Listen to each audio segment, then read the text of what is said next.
নমস্কার বন্ধুরা, আশা করি আপনারা সবাই ভালো আছেন। আবার একটি ভিডিও নিয়ে আপনাদের সঙ্গে উপস্থিত হলাম। আজকে বিষয়বস্তু মেষ রাশির জন্য খুবই গুরুত্বপূর্ণ, কারণ আজকে যে বিষয় নিয়ে আলোচনা করব তা হলো মেষ রাশির মে 2024 আপনার কেমন যাবে, 9টা গ্রহের অবস্থান কেমন থাকবে, সেই অনুযায়ী আপনার স্বাস্থ্য, শিক্ষা, প্রেম ভালোবাসা, বিবাহিত জীবন, ভাগ্য, কেরিয়ার, বিজনেস, এ সমস্ত বিষয় নিয়ে। কারণ মেষ রাশির ব্যক্তিরা বহু রয়েছে পৃথিবীতে, সর্বস্তরে রয়েছে। কেউ ছোট শিশু যেমন রয়েছে, তেমনি আবার কেউ বৃদ্ধও রয়েছে। তো বিভিন্ন এজে তাদের প্রশ্নও একাধিক একরকম থাকবে। এ সমস্ত বিষয় নিয়ে আমি আপনাদের সামনে তুলে ধরব, যে আপনাদের দেখবেন অনেক প্রশ্নের উত্তর এই ভিডিওর মাধ্যমে আপনি পেয়ে যাচ্ছেন। আপনি যদি মেষ রাশির জাতক হন, ভিডিওটি মনোযোগ সহকারে প্রথম থেকে শেষ অবধি দেখুন। দেখার পর আপনার ভালো লাগলে পারলে চ্যানেলটিকে সাবস্ক্রাইব করে আমাদের সঙ্গে থাকতে পারেন। সঙ্গে থাকলে পাশে থাকা বেল আইকনটি অবশ্যই প্রেস করে রাখবেন, কারণ এই ধরনের ভিডিও নোটিফিকেশন তাহলে আপনি সহজে পেয়ে যাবেন। আসি মেন আলোচনায়। তাহলে যখনই মে শুরু হচ্ছে, আপনার রাশির সাপেক্ষে গ্রহের অবস্থান থাকবে অনেকটা এরকম। অর্থাৎ আপনার রাশিতে অবস্থান করে থাকবে শুক্র, রবি।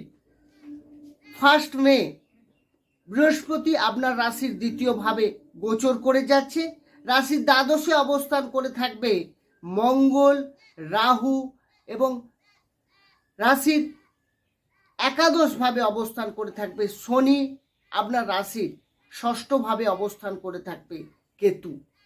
বুধ অবস্থান করে থাকবে আপনার রাশির দ্বাদশ ভাবে। বন্ধুরা, গ্রহের অবস্থান অনুযায়ী এই মাসে স্বাস্থ্য কেমন যাবে, স্বাস্থ্য বিচার করা হয় রাশির অধিপতি গ্রহের অবস্থান অনুযায়ী। রাশির অধিপতি গ্রহ হচ্ছেন কে না মঙ্গল। মঙ্গল কিন্তু পুরো মাস, অর্থাৎ মে মাস আপনার দ্বাদশে অবস্থান করে থাকবে। তাহলে দ্বাদশ ভাবে মঙ্গল কিন্তু শুভ নয়। আর যে কোনো গ্রহ যখন দ্বাদশে অবস্থান করে তা সে কিন্তু শুভ হয় না। বিশেষ করে রাশির যে অধিপতি গ্রহ, রাশির মালিক, সেই যখন দ্বাদশে, তার মানে আপনার ব্যয় হবে। আপনার স্বাস্থ্য নিয়ে কোনো না কোনো সমস্যা আপনার এই মাসে দেখা যাবে, যার জন্য আপনার হসপিটাল বা মেডিকেল স্টোরে আপনাকে যেতে হচ্ছে, আপনার খরচ বাড়ছে। তার সঙ্গে রাহু যুক্ত, তার মানে সে জিনিসটাকে আরও বাড়িয়ে দেবে। তাই সামান্য কোনো সমস্যা হলেই আপনি ডাক্তারের কাছে যান এবং পরামর্শ নিয়ে আপনি সুচিকিৎসা করুন। আপনার স্বাস্থ্য নিয়ে এই মাসে কিছু সমস্যা রয়েছে, বিশেষ করে আপনার ওয়েট লস যেটাকে বলা হয়, অর্থাৎ আপনার কিছু না কিছু স্বাস্থ্য নিয়ে সমস্যা থাকছে। এরপরে যে বিষয়ে আসব সেটা হচ্ছে আপনার শিক্ষা বিচার করা হয় পঞ্চম ভাব থেকে। পঞ্চমের অধিপতি গ্রহ রবি আপনার রাশিতেই উচ্চস্থ হয়ে অবস্থান করে থাকবে 14ই মে পর্যন্ত। 14ই মে যাবে দ্বিতীয় ভাবে, যদিও দ্বিতীয় ভাব শুভ, কিন্তু শত্রু ক্ষেত্র শুক্রের ঘরে রবি অবস্থান করে থাকছে। তো 14ই মে পর্যন্ত শিক্ষা নিয়ে আপনার একেবারে চিন্তা করার কিছু নেই, কারণ এই সময় রবি উচ্চস্থ থাকা মানেই আপনার মধ্যে জেদ, আপনার মধ্যে কিছু করার টেন্ডেন্সি। বিশেষ করে যারা সরকারি চাকরির জন্য পড়াশুনো করছেন, পরীক্ষা দেওয়ার জন্য প্রস্তুতি নিচ্ছেন, তাদের ক্ষেত্রে বন্ধুরা এই সময়টা আপনারা কাজে লাগান, কারণ এই সময়টাই আপনার ভবিষ্যতে একদম মেন পয়েন্ট হয়ে দাঁড়াতে পারে। অর্থাৎ আপনি এই সময়টা যদি ঠিকঠাকভাবে এগোতে পারেন, এই সময়টাকে কাজে লাগাতে পারেন, আপনার উন্নতি কেউ আটকাতে পারবে না। বন্ধুরা, আর যদি কোনো অ্যাডমিশন নেওয়ার থাকে বা আপনি নিজে থেকে কিছু করার, আপনি কোনো রাস্তা পাবেন, অনেক দিন ধরে আপনি কোনো সাবজেক্ট চয়েস, কলেজ চয়েস করতে পারছেন না, কি করবেন, কোন সাবজেক্ট নিয়ে এগোবেন, সেক্ষেত্রে আপনার কিন্তু এই সময়টা দিশা পাবেন, অনেক সুযোগ আসবে। অ্যাডমিশন থাকলে সেটাও কিন্তু সম্পূর্ণ হতে পারে বন্ধুরা। তাই আপনারা এই সময়টাকে অবশ্যই 14ই মে পর্যন্ত, 14ই মে পর যদিও দ্বিতীয় ভাব শুভ, খুব একটা অসুবিধা নেই, তবে 14 মে আগে আপনার সব থেকে ভালো থাকবে। এরপরে আসবো প্রেম ভালোবাসা। একইভাবে পঞ্চম থেকে প্রেম ভালোবাসা বিচার করা হয়। পঞ্চমপতির এই রাশিতে অবস্থান যথেষ্ট পজিটিভ। একই ক্ষেত্রে প্রেম ভালোবাসার ক্ষেত্রেও কিন্তু খুবই পজিটিভ, কিন্তু একটা জিনিস আপনাকে মাথায় রাখতে হবে, আপনার রাশির অধিপতি গ্রহ মঙ্গল কিন্তু দ্বাদশে রাহু যুক্ত হয়ে আছে।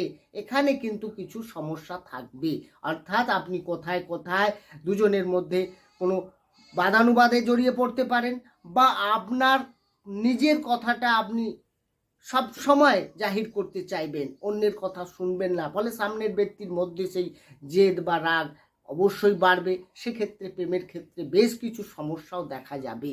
তো বন্ধুরা, আপনি চাইবেন কিন্তু আপনার সামনের ব্যক্তি, তার যে অ্যাটিটিউড, তার কিছু ক্যারেক্টারের চেঞ্জ, তার কিছু পরিবর্তন, এটা আপনার ক্ষেত্রে কিন্তু কিছুটা ভাবাবে।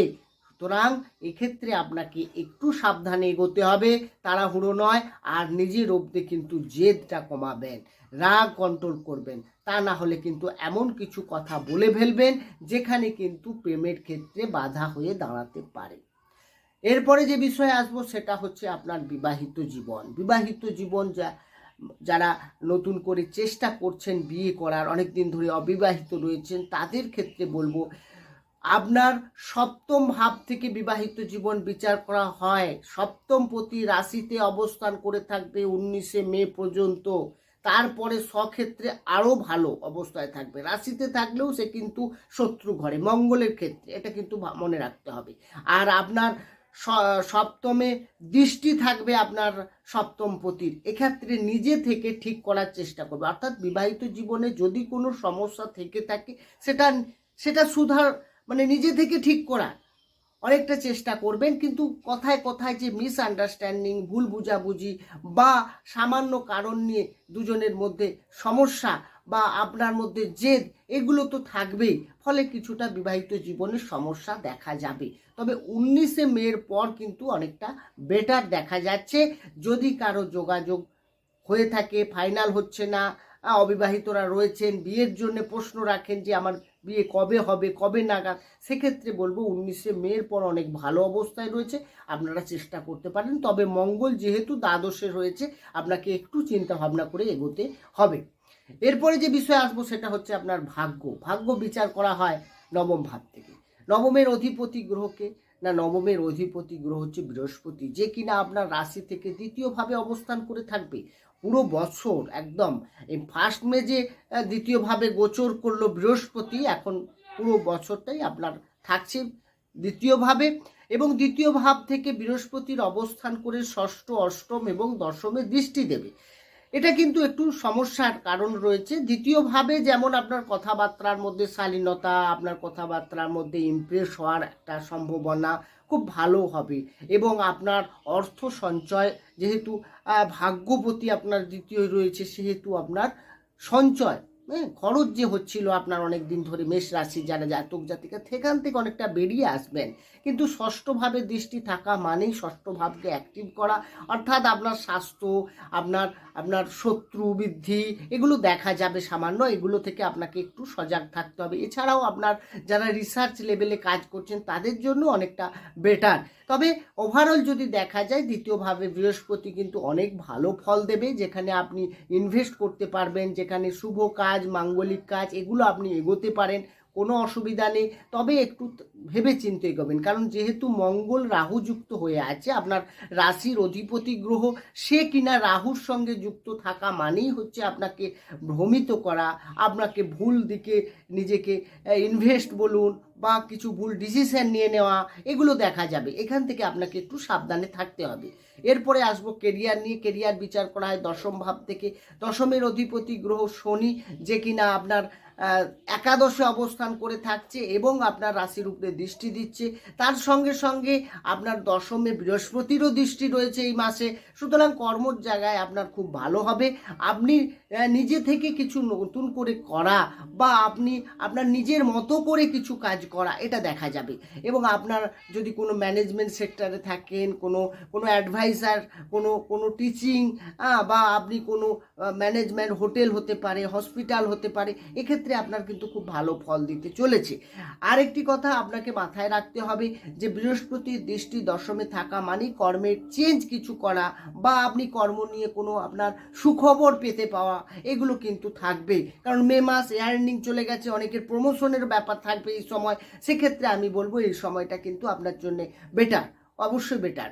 এরপরে আসবো ব্যবসা বিচার করার সপ্তম ভাব থেকে সপ্তম প্রতি রাশিতে গিয়ে সপ্তমের দৃষ্টি, এটা খুবই শুভ। যারা জুয়েলার্স বা কোনো বিউটিশিয়ান, বিউটি পার্লার বা কোনো লাক্সারি জিনিসের গাড়ি এগুলোতে বিজনেসের সঙ্গে যুক্ত রয়েছেন তাদের ক্ষেত্রে তো খুবই ভালো। ওভারঅল ব্যবসা যদি বলা যায় মেষ রাশির ক্ষেত্রে 19শে মে পর্যন্ত যথেষ্ট ভালো রয়েছে। তবে রাহু যুক্ত যেহেতু আগেই বললাম, মঙ্গল রয়েছে, একটু সাবধানে আপনাকে এগোতে হবে, তাড়াহুড়ো করা যাবে না। বন্ধুরা, এই আলোচনা রাশিভিত্তিক আলোচনা, জন্মকালীন গ্রহের অবস্থান তো আমার জানা নেই। এই গ্রহের অবস্থান যা রয়েছে মে মাসে সেই অনুযায়ী মেষ রাশির এই জাতক জাতিকা যারা রয়েছে তারা ওভারঅল এই ফল পেতে চলেছে। আর যদি আপনি কোনো ডিটেলসে জানতে চান যে আপনার কোন গ্রহ অশুভ শুভ রয়েছে, কারণ এটাও অনেক সময় ভ্যারি করে যে আপনি জন্মকালীন বৃহস্পতি যদি কারো খারাপ থাকে এখন ভালো হয়ে সে কতটা বেটার ফল দিতে পারে, কিছু তো অবশ্যই তার নেগেটিভিটি থাকবে। তো এগুলো অবশ্যই আমার ডেসক্রিপশনের নম্বর রয়েছে, সেখানে গিয়ে আপনারা সরাসরি যোগাযোগ করতে পারে। বন্ধুরা, ভালো থাকুন, সুস্থ থাকুন, দেখা হবে অন্য একটি ভিডিও নিয়ে। নমস্কার।